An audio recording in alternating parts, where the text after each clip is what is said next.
नमस्ते दोस्तों, कैसे हो आप सब? और सुनाओ, सब घर पे ठीक ठाक है, मम्मी पापा? तो भाई आज की जो वीडियो ना आपके लिए स्पेशल ओप्पो के अनलॉकिंग के ऊपर वीडियो है। इसमें जो कुछ भाइयों को जो परेशानी हो रही थी ना कि हम ओप्पो A3s कैसे करें और ओप्पो A5 2020 CPH 1931 वो कैसे करें, या ओप्पो A5 CPH 1809, मतलब कुछ मॉडल ऐसे हैं ओप्पो के जिसके अंदर कॉलकॉम CPU eMMC IC लगी हुई है, तो उन फ़ोनों को हम कैसे करें? उनका कोई अपडेट नहीं है। तो भाई उन्हें अनलॉकिंग करने के लिए आपको इन्हें कुछ हार्डवेयर टूल हैं, इन्हें बोलते हैं ZS ISP पिन आउट बोलते हैं। पहले UMT के आते थे, मेडिकल के आते थे, वो आते थे। तो वो फिलहाल उनमें क्या था कि उनमें रजिस्टेंस हमें लगानी पड़ती थी, बहुत सारी प्रॉब्लम होती थी। तो जो ये है ना ZS ISP पिन आउट, बहुत बंदों के पास में है ये वाले, और बहुत बंदे इन्हें यूज कर रहे हैं। तो अब यूज कर रहे हैं, बहुत से भाइयों को कुछ पता ही नहीं है कि हम इन्हें कैसे कनेक्ट करें, कहाँ दिक्कत होती है। एक बंदे ने तो मेरे को इतना परेशान किया दिन में, उसने मतलब मिनट में कॉल करके, सर कैसे करूं, ये करूं, पहले विंडो में प्रॉब्लम थी, फिर वो करवाया ठीक, फिर वो करवाया हार के उस बंदे ने फाइनल ही इस टूल से 3 फ़ोन एक साथ में अनलॉक किए। बताओ, मेरा भी दिमाग खाया, अपना भी खर्च किया, और जब जाके उसे सीखने के लिए कुछ मिला। ठीक है, तो ये टूल पता कितने का? ये टूल सिर्फ 1500 रुपये का, और इसे आप UMT और आप मेडिकल थंडर और कोई मतलब नहीं, ये दो ही हैं eMMC टूल जो सिस्टम के अंदर होता है, और ये हार्डवेयर टूल होता है। तो इससे आप अनलॉक कर सकते हो, और बहुत ही अच्छा रिस्पॉन्स है। इसके ऊपर मैं दोबारा से एक वीडियो बना रहा हूँ, क्योंकि कई वीडियो मैं इससे बना चुका हूँ, तो कुछ लोगों को पता नहीं है, तो ये दोबारा से री करके मैं बना रहा हूँ। और जैसे देखो कि मेरे हाथ में एक ओप्पो का फ़ोन है, ये देख रहा होगा, ये ओप्पो A5 है सिर्फ, और इसका जो CPH है ना 1809 है। इसी तरीका का आपके पास में कोई भी ओप्पो A3s आए, या ओप्पो A5 2020 CPH 1931 आए, तो उन्हें आप सिंपल ही अनलॉक कर सकते हो। सिंपल सा स्टेप है, कुछ भी नहीं है, आसान सा तरीका। बस आपका हार्डवेयर स्किल अच्छा होना चाहिए, आपको हार्डवेयर में अच्छा वर्क होना चाहिए। ये नहीं कि आप फ़ोन को खोलो, कहीं से काटा पीटी करो कि फ़ोन को डेड कर दो।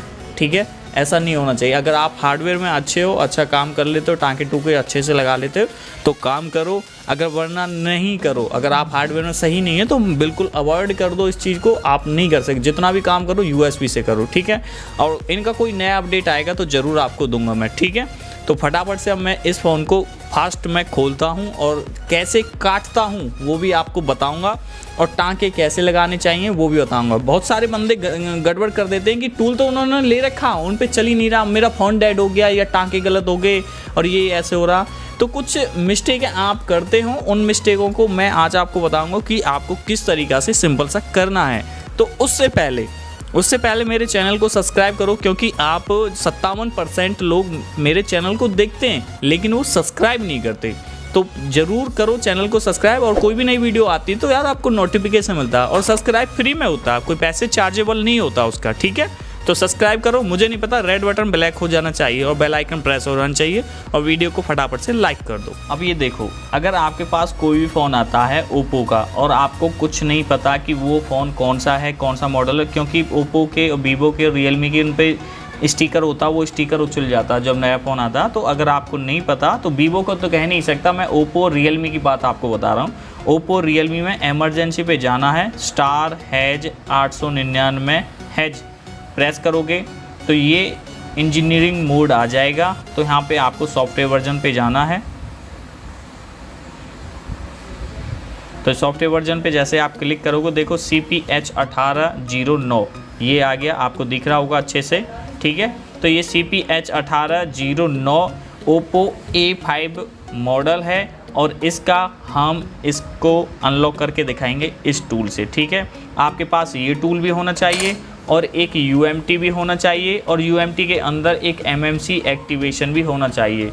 ये 3 चीज़ आपके पास होनी चाहिए, UMT डोंगल और इसके अंदर एक MMC एक्टिवेशन जो 1200 रुपये का होता, और एक ये हार्डवेयर टूल जो 1500 रुपये का होता, और जो UMT डोंगल होता वो 3000 रुपये का होता है।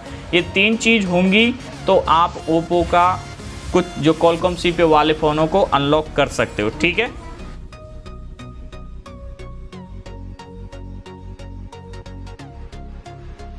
ये देखो बिल्कुल फ्रेश फ़ोन है, कहीं कोई काटा पीटी नहीं है।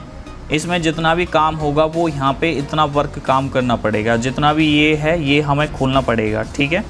तो यहाँ से करता हूँ मैं।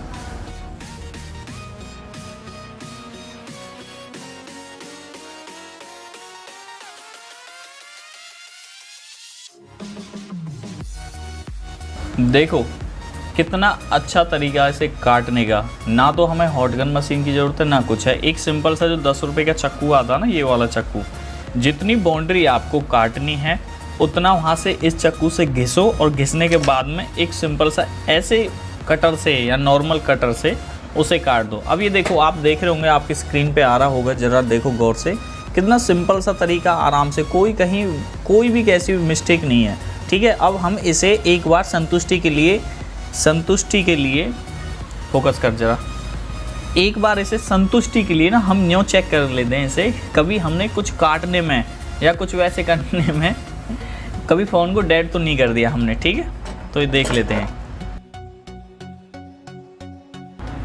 ये देखो हमारा फ़ोन चालू है, बस हमें इतना चेक करना और बाकी काम करना ISP पिन आउट का, ठीक है, टाँके लगाने हमें। ये देखो फ़ोन हमारा चालू है। बस बहुत से बंदे तो ऐसे कर दे कि इससे काटने में ही फ़ोन को डेड कर देते हैं, ठीक है।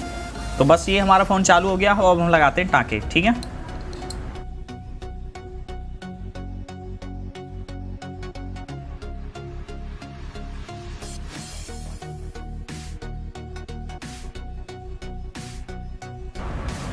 ये देखो, 1 मिनट मेरे को दिखाओ।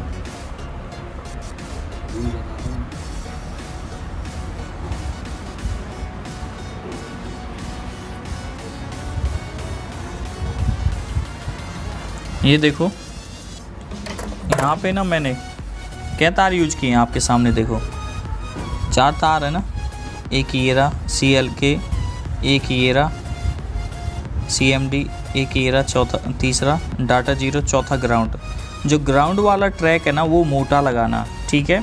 और जो हमें, अगर हमारा ये फ़ोन कनेक्ट ना हो तो हमें Oppo A3s में 1.8 वाला VCC-Q वाला ट्रैक यहाँ पे लगाना 1.8 पे, ठीक है। अब ये देखो मैंने यहाँ पे ERD की पहले ही डाटा केबल इसमें लगा दी है, VCC और VCC-Q की सप्लाई के लिए, और एक ही डाटा केबल लगा दी है इसमें। अब ये देखो, अभी मैंने डाटा केबल अटैच नहीं करी है, ठीक है। तो सबसे पहले क्या करना होगा, सबसे पहले हमें करना होगा कि हमें जो फ़ोन वाली सप्लाई है वो लगानी है आपको। फ़ोन वाली सप्लाई के तार किधर गए, फ़ोन वाली सप्लाई के तार ये रहे इधर, ठीक है। तो सबसे पहले हम लगाएंगे, ये लगा दिया हमने, ये फ़ोन वाली सप्लाई, ठीक है। तो ये देखो, और जो अब हमें लगाना है ये कार्ड रीडर ZS वाला टूल। तो ये देखो ZS वाले टूल में ये बत्ती ब्लिंकिंग होगी, 2, एक रेड और एक ग्रीन, ठीक है। तो अब देखो मैं आपको सिस्टम पे दिखाता हूँ कि जितना भी सिस्टम का काम है ना, कुछ भी नहीं है सिस्टम का काम। आपको क्या करना, माई कंप्यूटर पे राइट क्लिक करोगे तो डिवाइस मैनेजर होता, ठीक है। तो इस पर क्लिक करना है, और इस पे जैसे ही आप क्लिक करोगे तो डिवाइस मैनेजर पे जाओ, ये डिवाइस मैनेजर हो गया। और ये देखो यहाँ से आने के बाद में ये डिस्क ड्राइव हो गया, और ये हमारा जो जर्नल स्टोरेज है इस पे प्रॉपर्टी इसकी चेक कर लो कि कितना स्टोरेज आ रहा है, कितना नहीं आ रहा। हो सकता है ये कैमरा थोड़ा हिले जुले, ये यहाँ पे मैं प्रॉपर्टी चेक कर लेता हूँ। ये देखो 29.820, मतलब ये फ़ोन 32 GB का फ़ोन है। बताओ, देखो मैंने कितने टाँके लगाए, ठीक है। अब ये फ़ोन हो गया कनेक्ट। अब ये देखो, ठीक है। अब एक सिंपल सा स्टेप करना होगा। क्या करना होगा, हमारा UMT लगा हुआ, ये लगा हुआ, ठीक है। तो अब हमें क्या करना हो, MMC टूल ओपन करना। ये ओपन किया मैंने यहाँ से, ये देखो आपके सामने बिल्कुल लाइव है, इसमें कोई एडिटिंग ना कटिंग ना कुछ, बिल्कुल प्रॉपर है इसमें, ठीक है। अब ये देखो, ना हमें पोर्ट स्कैन करने की ज़रूरत पड़ेगी ना कुछ। हमें eMMC हार्डवेयर टूल बाद में ओपन करना, पहले फ़ोन को यहाँ से वेरीफाई करना कि फ़ोन कनेक्ट हुआ नहीं हुआ। ये देखो मैंने ओपन किया ना, मैंने स्कैन किया ना कुछ किया, 29.12 GB आ गई। तो ये फ़ोन हमारा कितना 32 GB का फ़ोन है और सिंपल सा इसे कनेक्ट पे क्लिक कर देंगे। अब ये देखो ये फ़ोन कनेक्ट हो गया, एक ही बार में कनेक्ट हो गया ना। अब हमें क्या करना, सर्वर पे जाके फॉर्मेट यूज़र डाटा पे जाना है, सेफ मोड पे रखना है, एक्सक्लूसिव इसे कर देना है। अब यहीं से ये फ़ोन सिंपल सा फॉर्मेट हो जाएगा। देखो सेफ मोड डन, ठीक है, ये हो गया। अब इतना ही काम था इसमें, इतना ही काम था और बस देखो इतना सा ही काम था, कुछ भी नहीं था ना। सिंपल सा 4 ट्रैक लगाए, जिस तरीक़ा से मैंने फ़ोन को फॉलो किया, मतलब स्टेप बाय स्टेप बताया, समझाया, कहीं भी कुछ दिक्कत नहीं हुई। और एक आसान सी 1 क्लिक से आपका Oppo A3s, Oppo मॉडल भूल जाता हूँ, Oppo A3s में 2 मॉडल हैं जो CPH 1803 है, 1803 है। Oppo A5 2020 CPH 1931, ठीक है।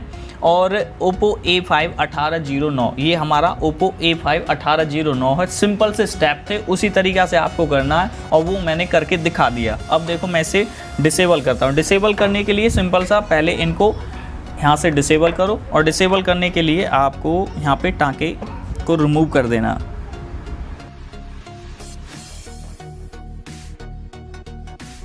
ये देखो डिसेबल मैंने कर दिया और यहाँ पे आपको ना बैटरी कनेक्ट नहीं करनी है, कभी फ़ोन को डेड कर दो। अगर बाई चांस ऐसे करने में आपका फ़ोन बंद हो जाए तो आपके जो CL के CMD होते हैं उन्हें एक बार रीसोल्ड करके देख लो, क्या पता आपसे CL के CMD ट्रैक मिस हो गया हो, ठीक है। तो ये देखो मैं आपके सामने ये यहाँ से किया और यहाँ से करने के बाद ये बैटरी यहाँ से कनेक्ट की और ये देखो, ये देखो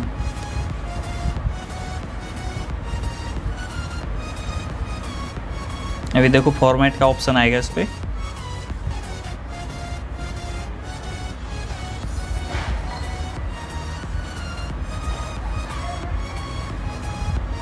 ये देखो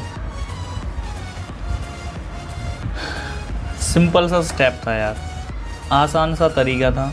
हार्डवेयर तो यार इतना अच्छा आता होगा आप पे, करो स्टेप बाय स्टेप फॉलो करो, कहीं कोई परेशानी नहीं आएगी। जैसे मैंने टाँके लगाए ऐसे टाँके लगाना बिना माइक्रोस्कोप के। और आप ये सोचते हैं कि ये टाँके माइक्रोस्कोप से लग सकते हैं, नहीं। अभी मेरी दुकान में ना बहुत अंधेरा हो रहा है, ये लाइट का थोड़ा वैसे, क्योंकि मैंने दोनों शटर गिर रखे हैं, वरना मेरे को माइक्रोस्कोप की भी कोई ज़रूरत नहीं है। बाकी नॉर्मल ही काम कर लेता हूँ जितना भी होता है, ठीक है ना। तो वो ये माइक्रोस्कोप सिर्फ आपको दिखाने के लिए, उत्साह करने के लिए मैंने माइक्रोस्कोप ले रखी है और जितना भी है, ठीक है। बाकी काम करता है माइक्रोस्कोप, कुछ काम ऐसे होते हैं जो बिना माइक्रोस्कोप के काम नहीं होता। अभी तक जितना भी है ना, ओप्पो के जो MT के CPU फ़ोन है ना, वो तो नॉर्मल USB से हो रहे हैं और जो कॉलकॉम CPU वाले हैं उन फ़ोन को खोलना पड़ता, काटा पीटी करना पड़ता, इस तरीक़ा से होता। मैं रियल बता रहा हूँ, जिस तरीक़ा से मैंने किया उस तरीक़ा से आप करोगे, एक भी फ़ोन आपका डेड नहीं हो सकता, एक भी फ़ोन, ठीक है। अब इसकी क्या कीमत है, 1500 रुपये। और जब आप ये फ़ोन अनलॉक करोगे तो कितना पैसे लोगे थे एक कस्टमर से? 2 फ़ोन 3 फ़ोन में आप अपना कीमत कर सकते हो वसूल, ठीक है ना। तो आसान से स्टेप बाय स्टेप फॉलो किया करो और काम इसी तरीक़ा से होता है और कुछ भी नहीं है, ठीक है ना। तो आपको मेरी वीडियो पसंद आई हो तो इसी बात के ऊपर पहले तो चैनल को सब्सक्राइब करो और वीडियो को लाइक करो और एक अच्छा सा कमेंट बताओ कि आपको वीडियो कैसी लगी, ठीक है। तो नेक्स्ट वीडियो में बहुत जल्दी मिलेंगे। जय हिंद, वंदे मातरम। ये तो बोल दिया। अगर बाई चांस आपका फ़ोन अगर यहाँ पे रुके ना, यहाँ पे रुके काफ़ी टाइम ले जाए तो सिंपल सा पता क्या करना, बैटरी को डिस्कनेक्ट करना और दोबारा से लगा के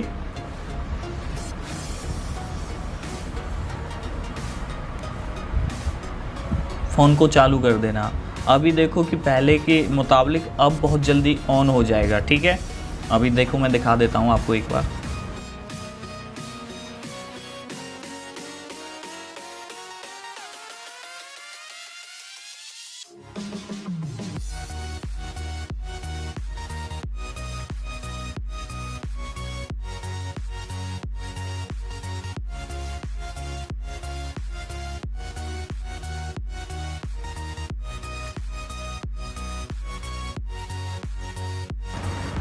ये देखो चल गया ना हमारा फ़ोन। अब इसे हम आगे बढ़ाएंगे तो आगे नहीं बढ़ेगा ये, ठीक है, क्योंकि अब आपको पता है कि इसमें FRP लग रहा, तो FRP तो नॉर्मल खुलेगा नहीं। तो अब देखो सिक्योरिटी ओप्पो की हाई हो चुकी है, नॉर्मल ही जो भी अब ओप्पो के फ़ोन हैं जो अपडेट हो चुके हैं 11 में, तो वो सिंपल सा फॉर्मेट हो जाते हैं। अब इसे उनमें FRP की दिक्कत आती है, ठीक है। तो इसे FRP अब हम करेंगे। FRP के लिए इमरजेंसी पे क्लिक करेंगे यहाँ पे, अरे हो जा *#813#। अब ये देखो सिंपल सा स्टेप एक ही झटके में पहुँच जाएगा मीनू पे। ये देखो हमारा फ़ोन का FRP भी हो चुका। यही तरीका है और भी कुछ नहीं है इसमें, ठीक है।